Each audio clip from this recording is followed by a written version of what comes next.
Welcome to another episode of Russia's Nuclear Myth, the lies behind Putin's red button. On today's episode on Life Facts Daily, one man, one button, the end of the world.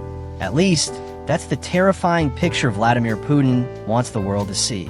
Every time Russia faces setbacks, whether in war, politics, or economics, the nuclear shadow suddenly looms larger. The threat of Armageddon becomes the centerpiece of Moscow's message to the West. But the burning question is this: can Putin really destroy the world at the push of a button? Or is it just one of the greatest myths of our time? To understand Russia's nuclear threat, we need to strip away the Hollywood fantasy. Movies love to show a lone leader pressing a big, glowing red button. Alarms blare, silos open, missiles roar skyward within seconds. And the next thing we see are mushroom clouds blooming across the planet. It's terrifying, cinematic, and simple. But reality? Reality is far less glamorous and far more complicated. In Russia, nuclear command doesn't work with one man's finger hovering over a button. It's controlled by something known as the Chaget system, named after Mount Chaget in the Caucasus. This system is built around three identical nuclear briefcases. One belongs to the president of Russia, another to the defense minister, and a third to the chief of the general staff. These briefcases are not red buttons. They don't directly launch missiles. Instead, they hold the digital keys required to begin the authorization process. And here's the catch: all three are needed to move forward. Even if Putin woke up tomorrow and decided to burn the world, he would still need his defense minister and his top general to activate the system. Without them, his threat is just words. So what actually happens when those briefcases are used? The process is a maze of communication and verification. The Chagets link into Kavkaz, Russia's secret communications network. Kavkaz transmits launch orders to Kazbek, the central command hub for Russia's nuclear forces. From there, instructions flow to the strategic rocket forces, the men and women stationed in silos, submarines, and mobile launch platforms. And here's where things get even more interesting. Even if Kazbek passes down the command, those strategic rocket force crews still hold the final keys. They have the legal authority to question or even reject suspicious orders. That means Putin's so-called red button is actually a series of gates, locks, and checkpoints. At every stage, there are opportunities for hesitation, disagreement, or outright refusal. Another detail most people don't know: the entire Russian nuclear system revolves around a 10-minute timeline. If Russia believes it is under nuclear attack, satellites and radar must detect the threat, confirm it, and escalate it through the Chaget system in under 10 minutes. Why so fast? Because incoming missiles can strike Russian territory in less time than it takes to finish scrolling through Netflix. That compressed window means decisions must be made under unimaginable pressure. Imagine the weight: deciding the fate of the world while staring at a countdown clock, unsure if the signals are real or just a false alarm. It's chaos by design.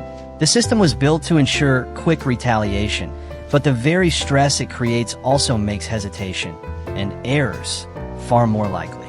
We've already seen how fragile this system can be. In January 1995, Norwegian scientists launched a research rocket to study the Northern Lights. From a scientific perspective, it was harmless. For Moscow's radar screens, it looked like a U.S. Trident nuclear missile flying straight over the Arctic. Sirens wailed. Generals panicked. The nuclear briefcases were activated. And for the first time in history, a Russian president, Boris Yeltsin, had the Chaget open in front of him, staring at the ultimate decision: launch or wait. For several long minutes, the world teetered on the edge of annihilation. And then, nothing happened. Why? Because the system demanded more than just one man's fear. Generals double-checked. Advisors cross-examined the data. And eventually, they realized the incoming missile was just a weather rocket. The world survived, not because Russia had superhuman restraint, but because its own nuclear bureaucracy forced hesitation. Machines can be built with codes, locks, and alarms. But history shows that the most powerful safeguard in the nuclear chain isn't a computer, it's a human being. Take Stanislav Petrov, a Soviet lieutenant colonel in 1983. Sitting in a radar station, he received alerts that 5 U.S. intercontinental ballistic missiles were inbound. His job was simple: confirm the attack, report it, and trigger retaliation. Instead, he hesitated. 5 missiles didn't make sense. A real first strike would be hundreds. Something felt off. He broke protocol, dismissed the alarm as an error, and waited. He was right. The satellites had mistaken sunlight, reflecting off clouds for missile launches. Petrov's refusal to follow orders saved hundreds of millions of lives. Or think of Vasily Arkhipov during the Cuban Missile Crisis in 1962. Trapped aboard a sweltering Soviet submarine, cut off from Moscow, his captain believed war had already started. He ordered a nuclear torpedo armed. His political officer agreed. Only Arkhipov, with veto power, stood in the way. Under crushing pressure, he refused. That refusal may have prevented World War III. Again and again, humanity has survived not because of systems, but because of individuals who doubted them. Fast forward to today. The world sees Putin as a strong man, shirtless, riding horses, projecting the image of total control. Russian state media loves this myth, but the truth is very different. Even Putin cannot act without layers of approval, and those layers are filled with people who have their own interests. Russia's oligarchs, billionaires who thrive on global trade, have no desire for nuclear winter. Their fortunes, villas, and yachts depend on the global economy, not radioactive ash. Russia's generals may posture, but they know full well a nuclear strike would destroy not just NATO, but their own families, wealth, and country. And the FSB, Russia's feared intelligence service, is built to maintain domestic order. Nuclear war would erase the very society they control. Putin might rattle the sabers, but pulling the trigger would be suicide. The reality is not so simple. There is no single button, no instant apocalypse. Instead, there's a system of checks, briefcases, codes, and human judgment that makes nuclear war far harder to trigger than propaganda suggests. Yet, while the technical side reveals Putin is not all-powerful, the political side tells an even more fascinating story. Because Russia's nuclear arsenal is not just about war. It is about power, leverage, and above all, fear.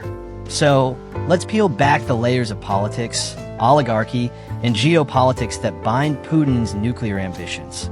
Russia's modern state rests on 2 pillars: power and money. While Putin projects himself as the absolute ruler, his authority depends heavily on the loyalty of Russia's wealthy elite, the oligarchs. These billionaires are not just rich men in fur coats.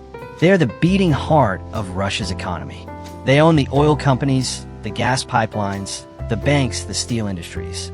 Their empires are tied into global markets, from London to Dubai to Beijing.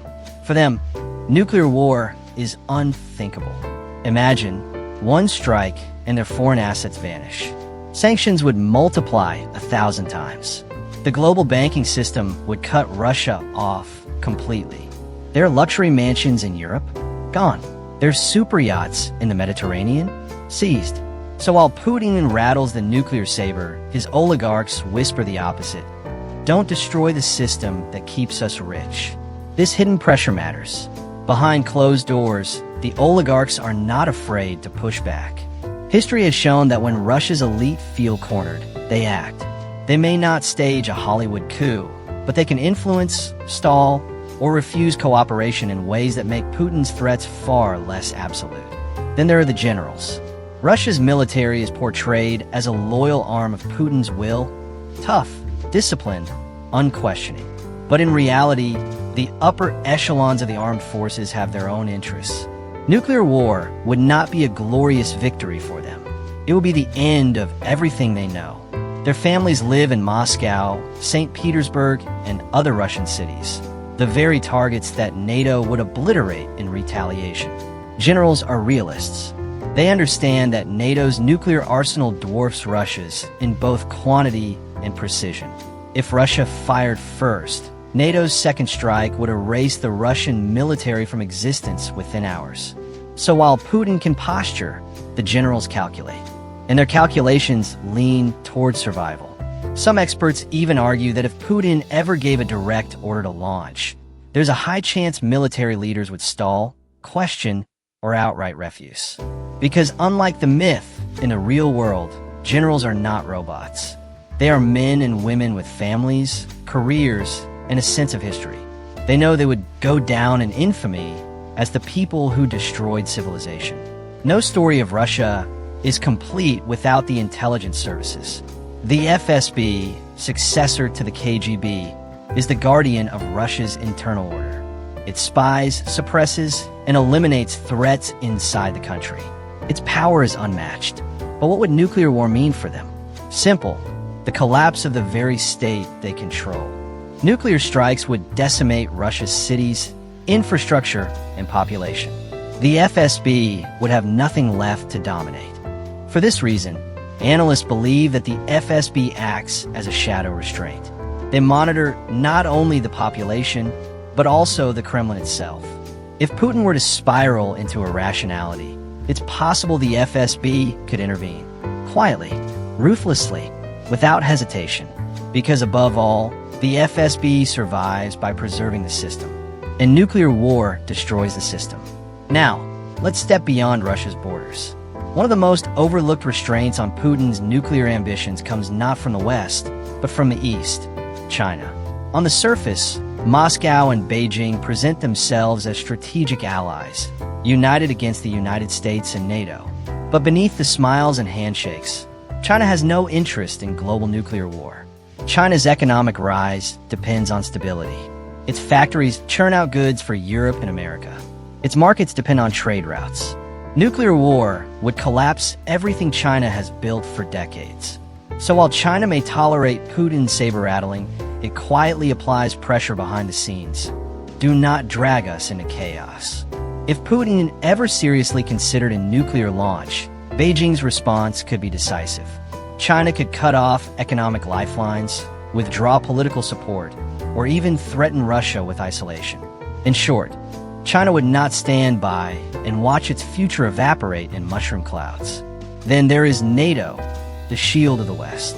Putin constantly uses nuclear threats to warn NATO against deeper involvement in conflicts like Ukraine. But here's the irony. NATO's overwhelming nuclear superiority is itself a restraint on Russia. The United States alone maintains a triad of land-based missiles, submarine-launched warheads, and long-range bombers that can strike anywhere on Earth. Add in Britain and France, and NATO's arsenal dwarfs Russia's. Putin knows this. His generals know this. Even his propagandists know this. The myth of the red button is not about winning a nuclear war. It's about scaring NATO into hesitation. Nuclear weapons, in Russia's hands, are a psychological weapon far more than a practical one. So why keep the myth alive? Why threaten the world with nuclear fire when you know you can't truly use it? The answer lies in propaganda. Nuclear fear is one of Putin's greatest tools. It keeps Russia's population loyal. It makes Western audiences tremble. It dominates headlines every time Russia feels cornered. For the Kremlin, nuclear threats are not about launching missiles. They are about shaping narratives. They are about power without action, intimidation without risk. But here's the dangerous part. Propaganda can take on a life of its own. The more nuclear threats are used, the more people inside Russia begin to believe them, and the more outsiders fear them. It becomes a cycle that feeds itself and raises the chance of accidents or miscalculations. When people imagine nuclear war, they picture deliberate choices. Generals, presidents, dictators making cold, calculated decisions to unleash destruction. But history tells a different story. The real danger has rarely been intentional. More often, it has been accidents, misunderstandings, and technical glitches. Moments when the world stumbled blindly toward catastrophe, saved only by hesitation, luck, or the courage of one person who refused to obey. In this part of our journey, we'll uncover the terrifying near misses that prove Russia's nuclear system, and indeed the world's, is not invincible. Because the truth is, the apocalypse might not come from Putin's finger on a button, but from machine's error, a radar's malfunction, or a human mistake under crushing pressure? Let's begin in 1962. The Cuban Missile Crisis remains the closest humanity has ever come to nuclear war. The United States discovered Soviet missiles in Cuba, just 90 miles from Florida. Tensions skyrocketed, warships blockaded, fighters circled, nerves cracked. But beneath the headlines, one moment nearly triggered Armageddon. On October 27th, a U.S. destroyer dropped practice depth charges to signal a Soviet submarine to surface. What the Americans didn't know was that the submarine carried a nuclear torpedo. Inside the suffocating, overheated submarine, cut off from Moscow, the crew believed war had already begun. The captain ordered the nuclear torpedo armed. His political officer agreed. That left one man with veto power, Vasily Arkhipov. Against the pressure of his comrades, he said no. His refusal prevented a nuclear strike that would have sparked World War III. Arkhipov is now remembered as the man who saved the world. But his story reminds us of the fragile chain that separates survival from destruction, a chain where one man's hesitation stood between peace and annihilation. Fast forward 2 decades. September 26, 1983. A radar station near Moscow sounded the alarm. 5 U.S. intercontinental ballistic missiles were on their way. The system demanded immediate escalation. Protocol was clear: confirm the launch, report it, trigger retaliation. But one officer, Lieutenant Colonel Stanislav Petrov, wasn't convinced. 5 missiles seemed illogical. A real American first strike would involve hundreds. He suspected a glitch. Instead of following orders, he reported the alarm as a false positive. He was right. The satellites had mistaken sunlight, reflecting off clouds for missile launches. Petrov's refusal to follow the machine saved hundreds of millions of lives. Think about that. One man, alone in a bunker, went against protocol and stopped nuclear war. Not because the system was flawless, but because it was flawed, and because a human being chose doubt over blind obedience. Even after the Cold War, the dangers persisted. On January 25, 1995, Norwegian scientists launched a Black Brant research rocket to study the Northern Lights. For Moscow's radar operators, it looked like a U.S. submarine-launched Trident missile. Sirens wailed. Nuclear briefcases opened. For the first time, Russian President Boris Yeltsin activated his Chaget and prepared for possible retaliation. Generals stood by. The 10-minute window ticked down. And yet, nothing happened. Why? Because within minutes, commanders realized the rocket wasn't a threat. Again, the world survived, not because of perfect systems, but because of hesitation, verification, and chance. These incidents reveal a deeper truth. Russia's nuclear early warning system has always been fragile. During the Cold War, the Soviet Union relied on radar stations across Eastern Europe. But when the USSR collapsed, many of those stations were lost. Even today, gaps exist in Russia's radar coverage, especially in the Arctic. This creates enormous pressure. In a crisis, Russian commanders may receive incomplete or misleading data. The Chaget system requires decisions within minutes, leaving little time for cross-checking. In those frantic moments, the chance of a mistake skyrockets. Imagine a radar blip caused by a satellite malfunction. Imagine a communication line cut by accident. Imagine a power failure in the wrong station at the wrong time. Any of these could be misread as an incoming attack. And once the wheels of the Chaget system start turning, stopping them is no easy task. What saves the world again and again is not the machinery. It is the people. Arkhipov in 1962. Petrov in 1983. The cautious generals in 1995. These men chose doubt over certainty, hesitation over obedience, and that hesitation saved the world. But here's the terrifying question. What if next time there is no Arkhipov, no Petrov, no cautious general?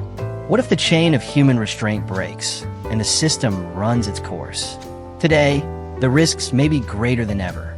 Russia's war in Ukraine has stretched its resources, humiliated its military, and pushed Putin into cornered rhetoric. Nuclear threats are broadcast weekly on Russian state TV. Combine that with an aging warning system, sanctions that cut off technology upgrades, and political paranoia in Moscow, and the chance of miscalculation rises. One radar error, one false alarm, one panic general. That's all it could take. Because nuclear war doesn't have to be deliberate. It can be accidental. And history shows we've already come far too close, far too many times. So when Putin brandishes his so-called red button, remember this. It isn't just about him. It's about machines that fail. It's about radars that glitch. It's about commanders making split-second choices under unbearable pressure. The myth of the red button hides the reality of chaos. A chaos where the most dangerous factor isn't strength, but mistakes. We've explored the myth of Russia's nuclear button. We've revealed how Putin does not hold absolute control, how oligarchs, generals, and spies restrain him, and how history has shown terrifying near misses that nearly destroyed civilization. But the story doesn't end with Cold War bunkers and radar glitches. In fact, the future may be even more dangerous. Because as technology evolves, so do the risks. And while yesterday's threats were silos and satellites, tomorrow's may be algorithms, hackers, and invisible cyber wars. This is not the nuclear age of the 20th century.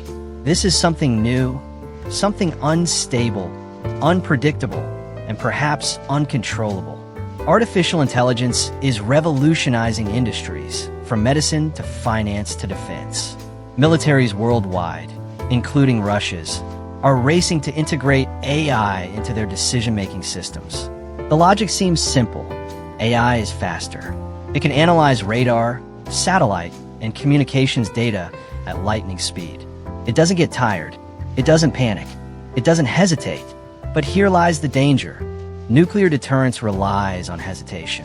It relies on human beings, like Arkhipov, Petrov, and cautious generals, doubting the data, questioning the alarms, refusing to follow blind protocol. Replace that with AI, and hesitation vanishes. If an algorithm is trained to interpret certain radar signatures as incoming missiles, it may recommend immediate retaliation.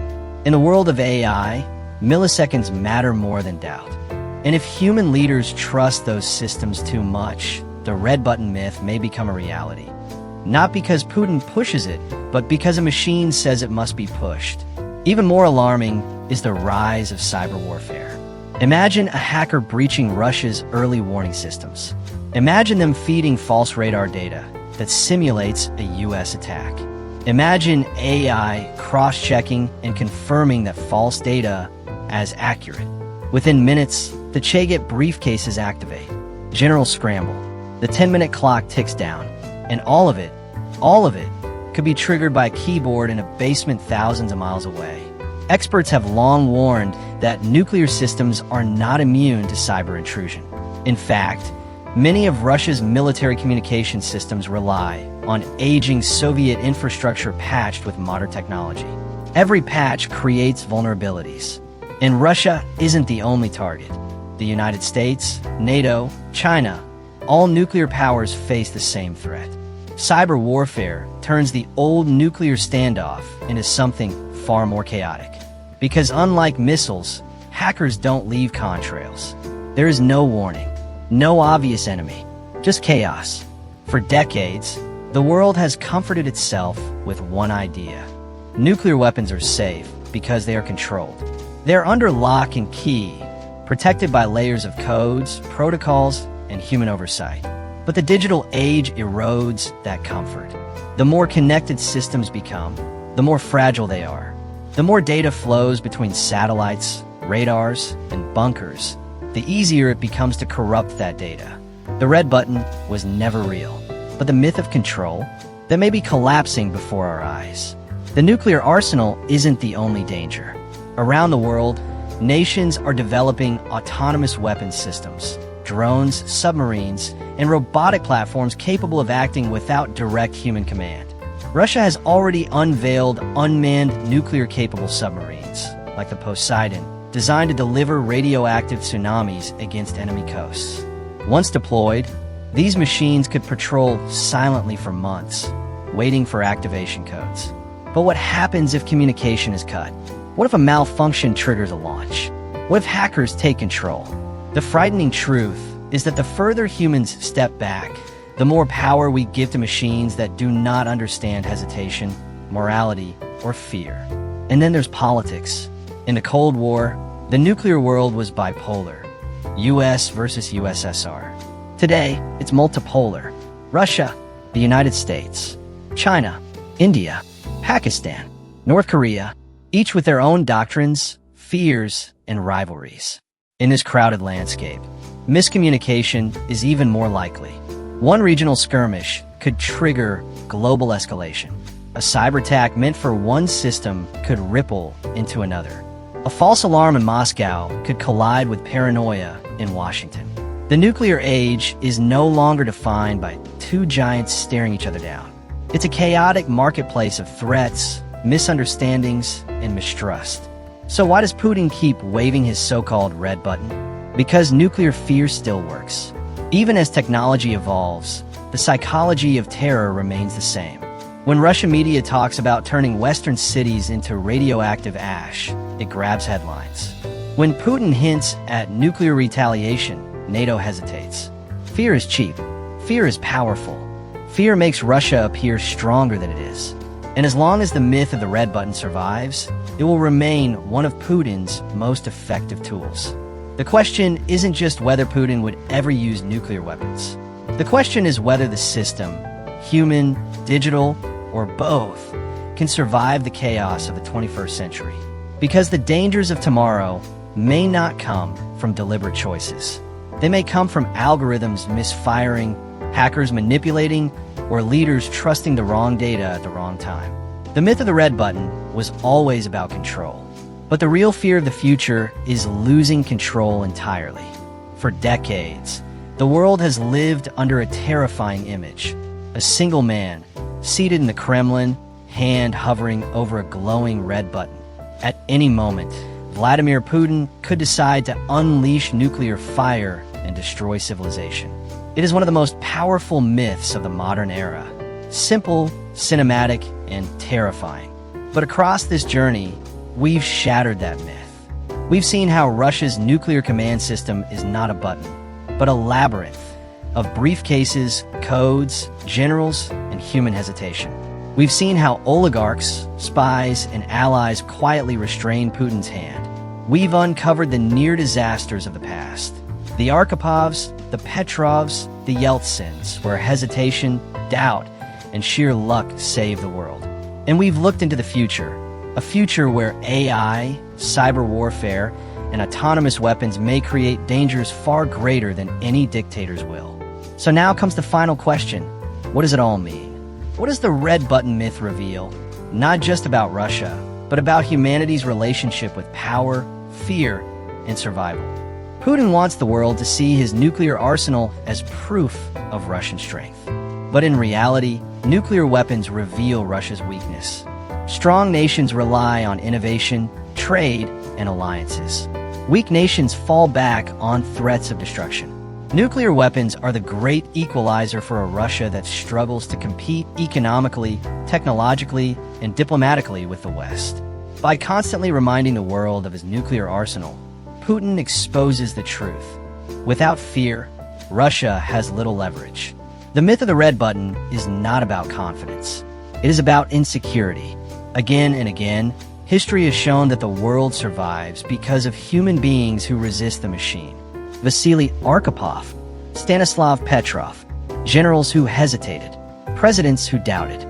But this also means the world hangs on fragile threads. If the wrong man had been in Arkhipov's place, or if Petrov had followed protocol, we might not be here today. Civilization has been spared by chance as much as by wisdom. That is the ultimate fragility of nuclear weapons. They rely on fallible humans making the right choice at the right time under impossible pressure. And as we march deeper into the 21st century, the human safeguard may erode. AI doesn't hesitate. Algorithms don't doubt. Hackers don't sleep.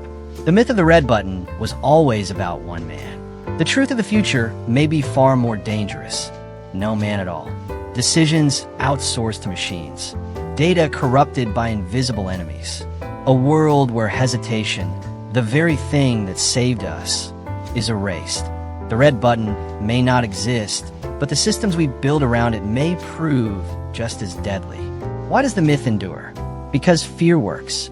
Nuclear threats dominate headlines. They intimidate adversaries. They keep populations obedient. For Putin, the nuclear arsenal is less a weapon of war than a weapon of narrative. It paints him as untouchable, even when Russia struggles on the battlefield or in the economy. It shifts global conversations. It keeps the West cautious. But like all weapons of propaganda, it loses power once the truth is revealed. Once the world understands the red button is a myth, the fear begins to crack. The story of nuclear weapons is not just Russia's story. It is humanity's. From Washington to Moscow, Beijing to New Delhi, the same fragile systems exist. The same myths are repeated. The same mistakes nearly happen. And again, survival has depended not on strength, but on doubt. Not on power, but on hesitation. Not on technology, but on the frail courage of individuals who said no when the system said yes. That is the great paradox of the nuclear age. The world survives because of human weakness, not strength. So, can humanity ever escape this cycle of fear? Can we live in a world without nuclear myths, without red buttons, without countdown clocks that tick away our future? The answer is uncertain. Nuclear disarmament has stalled. Great powers are modernizing arsenals, not dismantling them. New technologies add new risks. The shadow of the mushroom cloud still looms large. But perhaps the first step is simple, seeing the myth for what it is. Understanding that no man holds absolute control. Recognizing that nuclear weapons are less about strength and more about fear.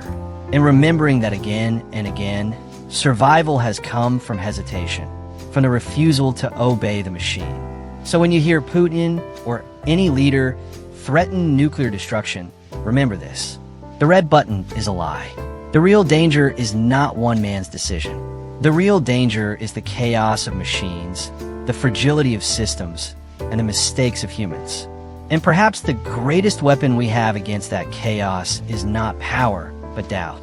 Because in a world balanced on the edge of annihilation, hesitation isn't weakness. It is survival. Let's know your thought on this on comment section. Don't forget to subscribe, like, and share our channel. Life Facts Daily.